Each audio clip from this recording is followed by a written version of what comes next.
Hello, ಎಲ್ರಿಗೂ ನಮಸ್ಕಾರ. Welcome to my YouTube channel.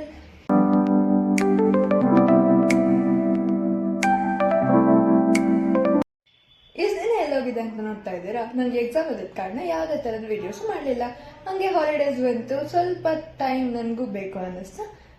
So ನನ್ನ ಟೈಮ್ನ ಸ್ಪೆಂಡ್ ಮಾಡಿಕೊಂಡು ನಾನು ಯಾವುದೇ ಥರದ ವಿಡಿಯೋಸು ಮಾಡಲಿಲ್ಲ. ಈಗ ವಿಡಿಯೋಸ್ ಬರ್ತಾ ಇರುತ್ತೆ ಕಂಟಿನ್ಯೂಸ್ ಆಗಿ ನೋಡ್ತಾ ಇರಿ. ಸ್ಪೆಷಲ್ ರೆಸಿಪಿ ಏನು ಗೊತ್ತಾ? ನನ್ನ ಪರ್ಸನಲ್ ಫೇವ್ರೇಟ್ ವೆಜ್ ಕರಿ. ನಮ್ಮಮ್ಮ ಮಾಡೋದು ನನ್ನ ಫೇವ್ರೇಟ್ ವೆಜ್ ಕರಿ.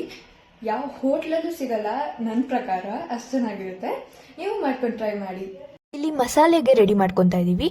1 ಚಿಕ್ಕ ಈರುಳ್ಳಿ, 2 ಮೆಣಸಿನ್ಕಾಯಿ ಮತ್ 3 ಬೆಳ್ಳುಳ್ಳಿ, 1 ಚಿಕ್ಕ ಸೈಜ್ ಶುಂಠಿ. ಇಲ್ಲಿ ತರಕಾರಿನ ಬೇಯಕ್ಕೆ ಇಟ್ಕೊಂಡಿದ್ದಾರೆ ನಮ್ಮಮ್ಮ. ಯಾವುದೇ ತರದ್ ಬೇಕಾದ್ರೂ ತರಕಾರಿ ಹಾಕೋಬಹುದು. ನಾವಿಲ್ಲಿ ಕ್ಯಾರೆಟ್, ಹುಳ್ಳಿಕಾಯಿ, ಬಟಾಣಿ ಹಾಗೂ ಆಲೂಗಡ್ಡೆನ ಹಾಕೊಂಡು ತೊಳ್ಕೊಂಡು ಬೇಯಿಸ್ಕೊಂಡಿದ್ದೀರಿ. ಬೇಯಿಸ್ಕೊಂಡ ನಂತರ ನಾವು ಹುರ್ಕೊಂತಾ ಇರೋ ಮಸಾಲೆಗೆ ಟೊಮೆಟೊ ಹಾಕೊಳ್ಳೋಣ. ಟೊಮೆಟೊ ಮೆತ್ತಗಾಗೋ ಗಂಟ ಫ್ರೈ ಮಾಡ್ಕೊಳ್ಳೋಣ.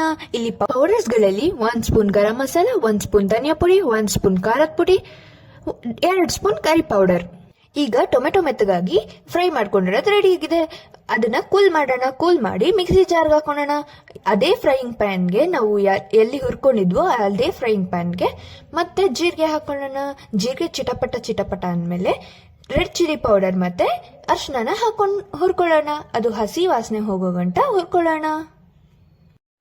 ಅರ್ಶಿನ ಮತ್ತೆ ಖಾರದ ಪುಡಿ ಹಾಕೋದ್ರಿಂದ ಒಳ್ಳೆ ಕಲರ್ ಬರುತ್ತೆ ಕರಿಗೆ. ಈಗ ಅರ್ಶಿನ ಮತ್ತೆ ಖಾರದ ಪುಡಿ ಹಸಿ ವಾಸನೆ ಹೋಗಿದ ತಕ್ಷಣ ರುಬ್ಕೊಂಡಿರೋ ಮಸಾಲೆನ ಹಾಕೊಳ್ಳೋಣ. ರುಬ್ಕೊಂಡಿರೋ ಮಸಾಲೆನ ಹಸಿ ವಾಸನೆ ಹೋಗೋ ಗಂಟ ಅದನ್ನು ಫ್ರೈ ಮಾಡ್ಕೊಳ್ತಾ ಇರ್ಬೇಕು. ಅದನ್ನ ಕೈ ಆಡಿಸ್ತಾನೆ ಇರ್ಬೇಕು, ಇಲ್ಲಾಂದ್ರೆ ತಳ ಹಿಡಿಯುತ್ತೆ. ಅದನ್ನ ಫ್ರೈ ಮಾಡ್ಕೊಂತಾನೆ ಇರಿ. ಮಿಕ್ಸ್ ಆಗೋ ಗಂಟ ಬಿಡಿ. ಆ ಮಸಾಲೆ ಹಸಿ ವಾಸನೆ ಹೋಗಿದ ನಂತರ ನಾವು ಇಟ್ಕೊಂಡಿದ್ದಂತ ಪೌಡರ್ಸ್ ಹಾಕೊಳ್ಳೋಣ. 1 ಸ್ಪೂನ್ ಧನಿಯಾ ಪುಡಿ, 1 ಸ್ಪೂನ್ ಗರಂ ಮಸಾಲ, ಹಾಗೆ 2 ಸ್ಪೂನ್ ಕರಿ ಪೌಡರ್ನ ಹಾಕೊಂಡು ಹಸಿ ಫ್ಲೇವರ್ ಹೋಗೋ ಗಂಟ ಫ್ರೈ ಮಾಡ್ಕೊಳ್ಳೋಣ. ತಿರ್ಗಾ ಫ್ರೈ ಮಾಡ್ಕೊಂಡಿದ ನಂತರ ಈಗ ಮಸಾಲೆ ಎಲ್ಲ ಫ್ರೈ ಆದ್ಮೇಲೆ ನಾವು ಬೇಯಿಸ್ಕೊಂಡಿರೋ ಅಂತ ತರಕಾರಿ ಕ್ಯಾರೆಟ್, ಹುಳ್ಳಿಕಾಯಿ, ಆಲೂಗಡ್ಡೆ ಹಾಗೂ ಬಟಾಣಿನ ಹಾಕೋತಾ ಇದೀವಿ. ತರಕಾರಿಯಲ್ಲಿ ನೀರಿರೋದ್ರಿಂದ ಎಕ್ಸ್ಟ್ರಾ ನೀರ್ ಹಾಕೋದ್ ಬೇಕಾಗಿಲ್ಲ. ಅದೇ ನೀರ್ನ ಹಾಕೊಂಡು ತಿರುಗಿಸ್ಕೊಂಡು ನಾವು ಕುದಿಯಕ್ಕಿಡೋಣ. ಅದ್ ನೋಡಿ ಮಿಕ್ಸ್ ಮಾಡ್ಕೊಂಡ್ಮೇಲೆ ಕುದಿತಾ ಇದೆ. ಈಗ ಮಿಕ್ಸ್ ಮಾಡ್ಕೊಂಡಿದ ನಂತರ ರುಚಿಗೆ ತಕ್ಕಷ್ಟು ಉಪ್ಪನ್ನ ಹಾಕೊಳ್ಳೋಣ. ನಿಮ್ಮ ಅಳತೆ ಪ್ರಕಾರ ರುಚಿಗೆ ತಕ್ಕಷ್ಟು ಎಷ್ಟು ಬೇಕೋ ಅಷ್ಟು ಹಾಕೊಳ್ಬಹುದು. ಈಗ ಹೈ ಫ್ಲೇಮ್ ಅಲ್ಲಿ ಕರಿನ ಕುದಿಯಕ್ಕಿಡೋಣ.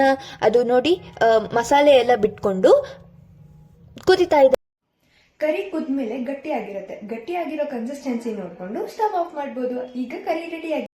ಕರಿಗೇನಾದ್ರೂ ಮೇನ್ ಡಿಶ್ ಬೇಕಲ್ವಾ? ಚಪಾತಿ ಯಾವಾಗೂ ಮಾಡೋದಿದ್ದಿದ್ದೆ, ಹಾಗಾಗಿ ನಾವು ಪೂರಿ ಮಾಡ್ತಾ ಇದೀವಿ. ಪೂರಿಗೆ ಎಣ್ಣೆ ಕಾಯಕ್ಕೆ ಇಟ್ಕೊಂಡಿದೀವಿ. ಇಲ್ಲಿ ನೋಡಿ ಉಂಡೆಗಳನ್ನ ಮಾಡಿ ಇಟ್ಟಿದೀವಿ. ನಮ್ಮಮ್ಮ ಪೂರಿನ ಲಟ್ಟಿಸ್ತಾ ಇದ್ದಾರೆ. ಪೂರಿನ ತುಂಬಾ ತೆಳ್ಳಗೂ ಲಟ್ಟಿಸಬಾರ್ದು, ತುಂಬಾ ದಪ್ಪನೂ ಲಟ್ಟಿಸಬಾರ್ದು. ಲಟ್ಟಿಸಿದ ನಂತರ ನಾವು ಕಾದಿರೋ ಎಣ್ಣೆಗೆ ಫ್ರೈ ಮಾಡ್ಕೊಬಹುದು. ಫ್ರೈ ಮಾಡ್ಕೊಂಡಿದ ನಂತರ ನೋಡಿ ಹಿಂಗಾಗಿರುತ್ತೆ. ನೋಡಿ ಹಂಗ್ ಮಾಡಿದಕ್ಕೆ ಪೂರಿ ತುಂಬಾ ಚೆನ್ನಾಗಿ ಉಬ್ಬಿದೆ. ಟೇಸ್ಟ್ ಮಾತ್ರ ಸಕ್ಕತ್ತಾಗಿರುತ್ತೆ. ನೀವು ಮಾಡ್ಕೊಂತೀನಿ ಅಂತ ಹೇಳ್ತಾ ಇದಾಗಿತ್ತು ಇವತ್ತಿನ ಬ್ಲಾಗ್. ಇಷ್ಟ ಆಗಿದ್ದಲ್ಲಿ like, share, comment and subscribe. ಮತ್ತಷ್ಟು ಈಸಿ ಮತ್ತೆ ಕ್ವಿಕ್ ರೆಸಿಪಿಗಳಿಗೆ ಸಬ್ಸ್ಕ್ರೈಬ್ ಮಾಡ್ಕೊಳ್ಳೋದನ್ನ ಮರಿಬೇಡಿ. ಮತ್ತೆ college daily vlogs, mini vlogs ಮತ್ತೆ ಡ್ಯಾನ್ಸ್ ವಿಡಿಯೋಸ್ ಎಲ್ಲ ನೋಡೋದಕ್ಕೆ ಮರಿಬೇಡಿ. Thank you so much for watching.